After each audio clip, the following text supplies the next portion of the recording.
स्वागत है आपका। मैं हूं सौरभ शर्मा। समाजवादी पार्टी के संरक्षक मुलायम सिंह यादव के गढ़ आजमगढ़ से आज प्रधानमंत्री नरेंद्र मोदी मिशन यूपी का आगाज करेंगे। प्रधानमंत्री मोदी थोड़ी देर में आजमगढ़ पहुंचने वाले हैं, जहां वो आज प्रदेश को कई बड़ी सौगातें देंगे।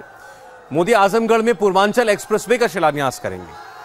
340 किलोमीटर लंबे इस एक्सप्रेसवे से पूर्वी उत्तर प्रदेश और पूरे पूर्वांचल को विकास की नई रफ्तार मिलेगी। प्रधानमंत्री मोदी जहां रैली करने वाले हैं, वहां हजारों लोग उन्हें सुनने के लिए पहुंचे हुए हैं। इन लोगों को उम्मीद है कि एक्सप्रेसवे बनने से पूरे पूर्वांचल को लाभ पहुंचेगा। आजमगढ़ की तस्वीरें हैं उस रैली स्थल की, जहां थोड़ी देर में पहुंचेंगे प्रधानमंत्री मोदी। प्रधानमंत्री नरेंद्र मोदी पूर्वांचल एक्सप्रेस का उद्घाटन करने के लिए आजमगढ़ पहुंच रहे हैं। कहा जा रहा है कि 2019 का बिगुल है, विकास पूर्वांचल में इसी एक्सप्रेसवे के जरिए आएगा। आपकी उम्मीद क्या है मोदी जी से? पूर्वांचल को क्या दें? विकास करें मोदी जी। आपको लगता है इस रास्ते विकास आएगा? जी आएगा, जरूर आएगा। पहली बार ये लग रहा है कि वो बहुत हम लोग दिल्ली अब दूर नहीं है, बहुत जल्द ही सफर 19 का भी तय कर लिया जाएगा। 19 तय कर लिया जाएगा। क्या मोदी जी से क्या उम्मीदें हैं? क्या चाहिए आज पूर्वांचल को? आज मैं चाहता हूँ कि पूरी तरीके से विस्तार हो जाए और विकासवादी हो जाए पूरी तरीके। आपको एक्सप्रेसवे विकास ला पाएगा? बिल्कुल बिल्कुल, एक्सप्रेस पूरी तरीके से विकास के एजेंडे खुलेंगे। क्या उम्मीदें हैं, क्या चाहिए पूर्वांचल को मोदी से? बहुत कुछ उम्मीदें लगा के लोग रखे हैं। फिलहाल एक पूर्वांचल एक्सप्रेस वे जो बन रहा है, इससे बहुत बड़ा फायदा होगा पूर्वांचल को फायदा होगा। लोगों को उम्मीद है कि इसी एक्सप्रेसवे के जरिए विकास पूर्वांचल तक पहुंचेगा। बीजेपी का दावा है कि 1 लाख लोगों की भीड़ आज प्रधानमंत्री नरेंद्र मोदी को सुनने के लिए जुटेगी। चूंकि यहां पर बारिश की संभावना जताई जा रही है, इसलिए वाटरप्रूफ पंडाल लगाया गया है, जिसकी बैठने की क्षमता 1 लाख से ज्यादा लोगों की बताई जा रही है। सबको उम्मीद है कि प्रधानमंत्री नरेंद्र मोदी पूर्वांचल एक्सप्रेस के जरिए इस इलाके में विकास ला पाएंगे। पवन नारा, इंडिया टीवी। आइए आपको इस एक्सप्रेसवे के बारे में कुछ बता दें, जिसका शिलान्यास आज प्रधानमंत्री नरेंद्र मोदी करने जा रहे हैं।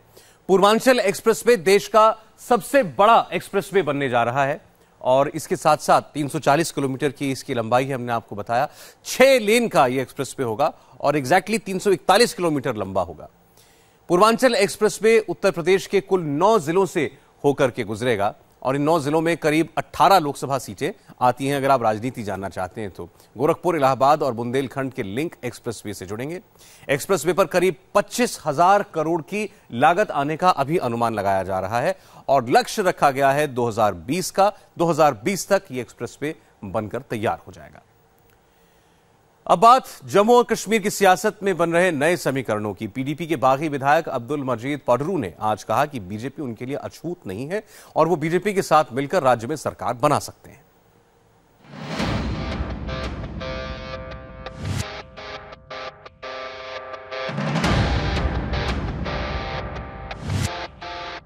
जम्मू कश्मीर में बीजेपी के साथ नई सरकार बनाने को लेकर पीडीपी के बागी विधायक अब्दुल मजीद पडरू ने बड़ा बयान दिया है।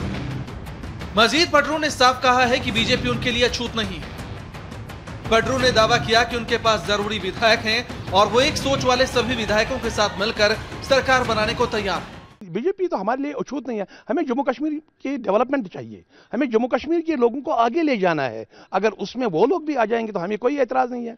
कांग्रेस से लोग आएंगे तो हमें कोई एतराज नहीं है। नंबर्स की कोई परेशानी नहीं है, नंबर्स पूरे हैं, नंबर्स बराबर है। लेकिन बात करने का एक जो सिलसिला चल रहा है हमें आपस में, इसमें दिल्ली का कोई ये मामला नहीं है। दिल्ली से कोई आदमी हमारे साथ नहीं आया है या ना हम दिल्ली के किसी के आदमी के साथ हमने कोई बात कही है। महबूबा मुफ्ती के इस्तीफे के बाद जम्मू कश्मीर में राज्यपाल शासन लगा है, जिसके बाद पीडीपी के 5 विधायक बागी हो गए। खबर यह है कि बीजेपी और पीडीपी के बागी विधायकों के बीच बातचीत हिंदू सीएम को लेकर फंसी है। मजीद पडरू ने इंडिया टीवी से एक्सक्लूसिव बातचीत में हिंदू सीएम की बात को खारिज कर दिया। ये कोई कहीं आईन में नहीं लिखा है कि यहाँ हिंदू होगा चीफ मिनिस्टर, यहाँ जम्मू का होगा, यहाँ श्रीनगर का होगा, यहाँ कहाँ का होगा। तो बीजेपी के दिमाग में ये बात नहीं है। हम जब हुकूमत बनाएंगे सीएम आपका होगा, आपके स्टेट का होगा, इसमें दो राय नहीं होगी। जो आपको पसंद होगा वही सीएम होगा इंशाल्लाह खुदा। शुक्रवार को पीडीपी के 5 विधायकों ने प्रेस कॉन्फ्रेंस करके महबूबा मुफ्ती पर हमला बोला था।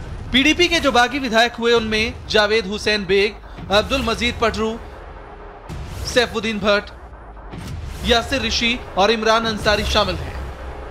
आपको बता दें कि पीडीपी में बगावत के बाद महबूबा ने बीजेपी पर निशाना साधा था और ये धमकी दी थी कि उनके विधायकों को तोड़ने की कोशिश की गई तो घाटी में फिर से सलाउद्दीन और यासिन मलिक पैदा होंगे।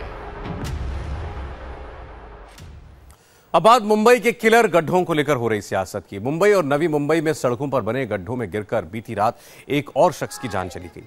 पिछले 24 घंटों में नवी मुंबई और कल्याण में 2 लोगों की मौत हो चुकी है। इन जानलेवा गड्ढों को लेकर आज मुंबई कांग्रेस ने प्रदर्शन किया। कांग्रेस के नेता संजय निरुपम और कार्यकर्ता सड़कों पर निकले और उन्होंने उन गड्ढों को भरने का काम किया। संजय निरुपम ने कहा कि बीजेपी और शिवसेना सिर्फ नफरत की राजनीति कर सकते हैं, लेकिन मुंबई घरों के हितों के लिए कोई काम नहीं कर सकते। ये सड़क पर सियासत है गड्ढों को लेकर, ये सियासत नहीं है, ये सियासत नहीं है। मुंबई के लोगों की जिंदगी तबाह करने का जो शिवसेना और भारतीय जनता पार्टी की तरफ से सतत षड्यंत्र चल रहा है, उस षड्यंत्र को हम नंगा कर रहे हैं, एक्सपोज कर रहे हैं। क्योंकि शिवसेना बीजेपी हर चुनाव में मुंबई में उतरती है, लोगों के बीच जाती है, कभी भाषा के नाम पे, कभी मजहब के नाम पे लोगों से वोट लेती है, आमची मुंबई करती है। और जब मुंबई के लोग तकलीफ में आते हैं तो शिवसेना बीजेपी के लोग कहीं दिखते नहीं है। आज मुंबई में हालात ये हैं कि कोई ऐसा रोड नहीं है जिसको खड्डा मुक्त कहा जाए, कोई ऐसा रोड नहीं है जहां पॉटहोल्स नहीं है। मुंबई में पिछले 2 दिनों से बारिश तो नहीं हुई, लेकिन सड़कों पर बने गड्ढे लोगों की जान अब भी ले रहे हैं।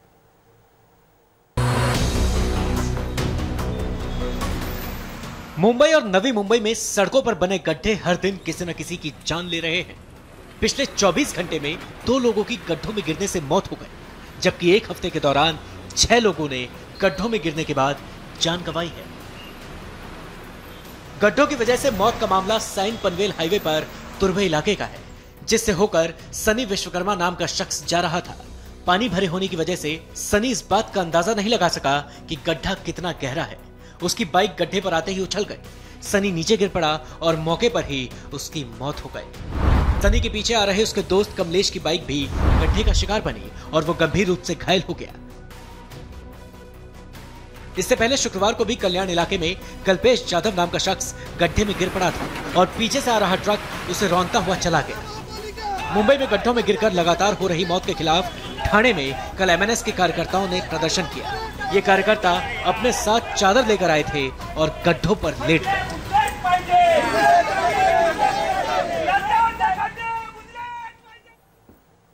दिल्ली में पुलिस और पब्लिक की बेरहमी का एक हैरान करने वाला वीडियो आपको दिखाते हैं। फिरोज शाह रोड पर एक लड़के को एक कार ने कुचल दिया।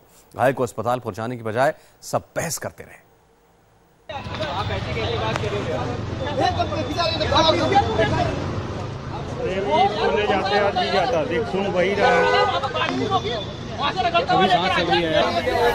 एक तरफ हादसे के बाद युवक तड़पता रहा और दूसरी तरफ दिल्ली पुलिस उसकी मौत का तमाशा देखती रही।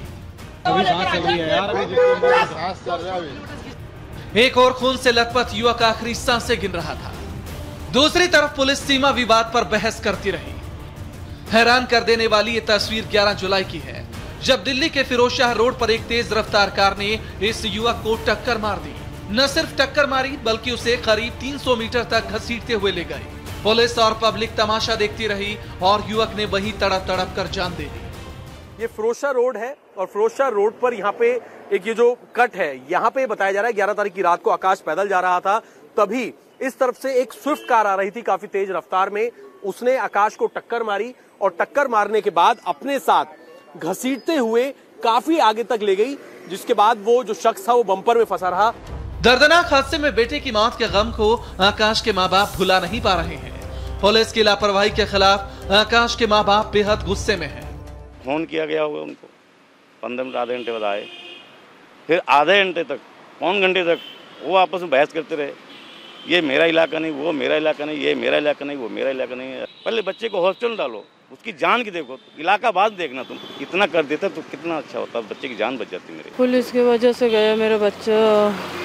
अगर तुरंत ले जाते, पहले उसको थाने ले गए, फिर उसको हॉस्पिटल ले गए।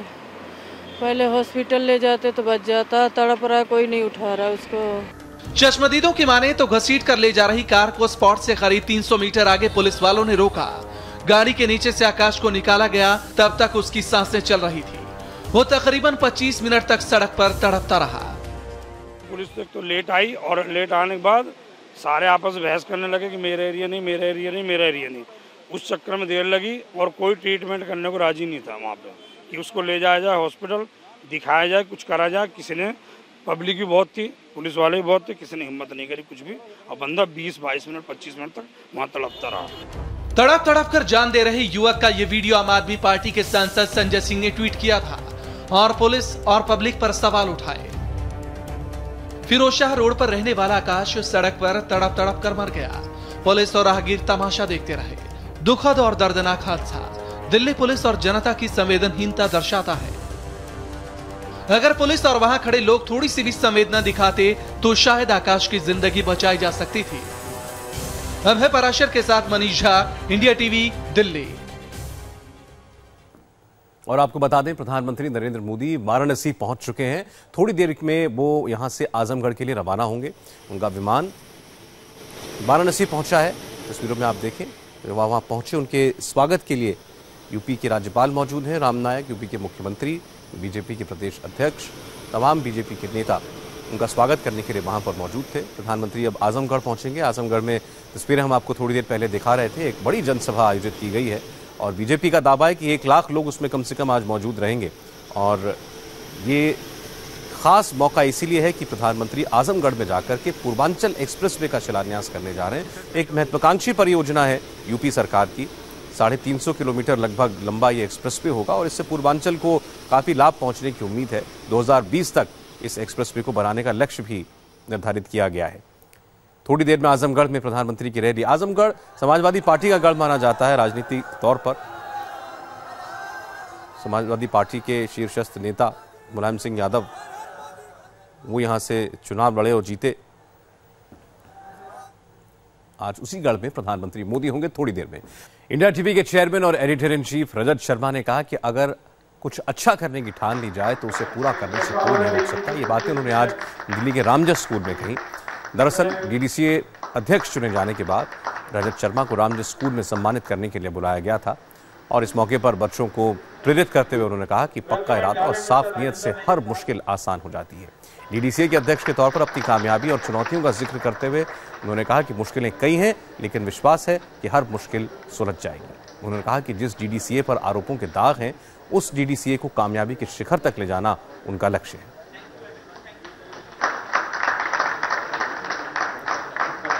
जब फोन करते हैं रजत जी बहुत बहुत बधाई हो, लेकिन साथ कहते हैं कि ये जो कांटों का ताज है जरा संभल कर रहिएगा। किसने कहा ये काजल की कोठरी है, देखिए जरा कालिक न लग जाए। जितने भी मुहावरे हो सकते हैं वो सब मैं सुन चुका हूं पिछले 10-12 दिन में।